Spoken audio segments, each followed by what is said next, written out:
Temples treasure hunt అనే ఒక అద్భుతమైన సాహస గాథలోకి వెళ్దాం రండి. ఒక పురాతన పుస్తకంలోని ఈ మాటలు ఒక రహస్యానికి, ఒక సాహసానికి నాంది పలుకుతాయి.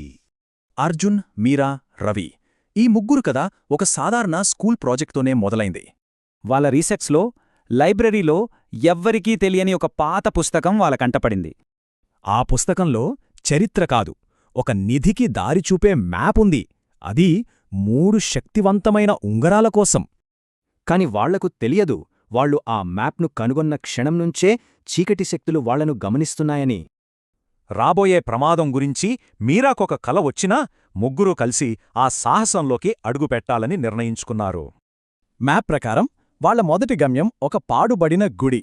అక్కడ వాళ్లకోసం అస్థిపంజర యోధులు కాపు కాస్తున్నారు. చాలా కష్టపడి పోరాడిన తర్వాత వాళ్ళు మొదటి నిధిని, నీటి ఉంగరాన్ని దక్కించుకున్నారు. ఇక రెండోది ప్రకృతి ఉంగరం. కాని దాన్ని ఓ భయంకరమైన అడవి ఆత్మ కాపలా కాస్తోంది. 2 ఉంగరాలు హీరోల చేతికి చిక్కడంతో విలనికి ఇక ఓపిక నశించింది. చివరి ఉంగరం కోసం పక్కా ప్లాన్ వేశాడు. వాళ్ళు చివరిదైన అగ్ని ఉంగరం కోసం ఒక గుహకి వెళ్లారు. కాని దాన్ని చేజికించుకున్నాక తెలిసింది అదొక మాయా అని. అదొక పక్కా ప్లాన్తో పన్నిన ఉచ్చు అస్థిపంజరాల సైన్యం వాళ్లను చుట్టుముట్టి బంధించేశాయి. విలన్ వాళ్ల స్నేహాన్ని అడ్డం పెట్టుకున్నాడు. రవిని కాపాడుకోవాలంటే ఉంగరాలు ఇచ్చేక తప్పలేదు.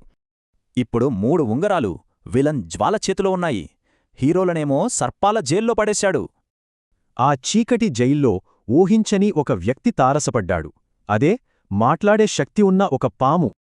ఆ పాము ఒక భయంకరమైన ద్రోహం కథ చెప్పింది. తానొకప్పుడు రాజునని, జ్వాలా శాపం వల్లే ఇలా మారానని చెప్పింది.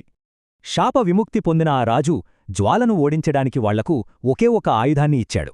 అదే ప్రకృతి ఖడ్గం.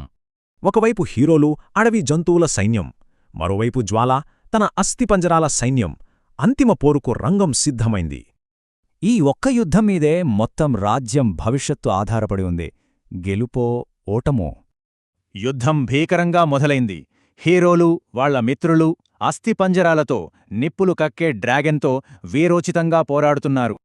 ఇక చివరి అంకం. ప్రకృతి ఖడ్గంతో అర్జున్ డ్రాగన్ రూపంలో ఉన్న జ్వాలను ఎదుర్కోబోతున్నాడు. స్నేహితులందరూ కలిసి జ్వాలను ఓడించారు. ఆ చీకటిని చీల్చుకుంటూ విజయం వెలుగులు విరజిమ్మాయి.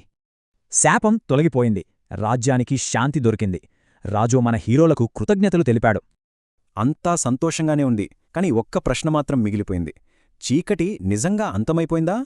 ఎందుకంటే వాళ్లకు తెలియకుండానే ఒక నీడ వాళ్లను గమనిస్తోంది. ఇది అంతం కాదు అని హెచ్చరిస్తున్నట్టుగా.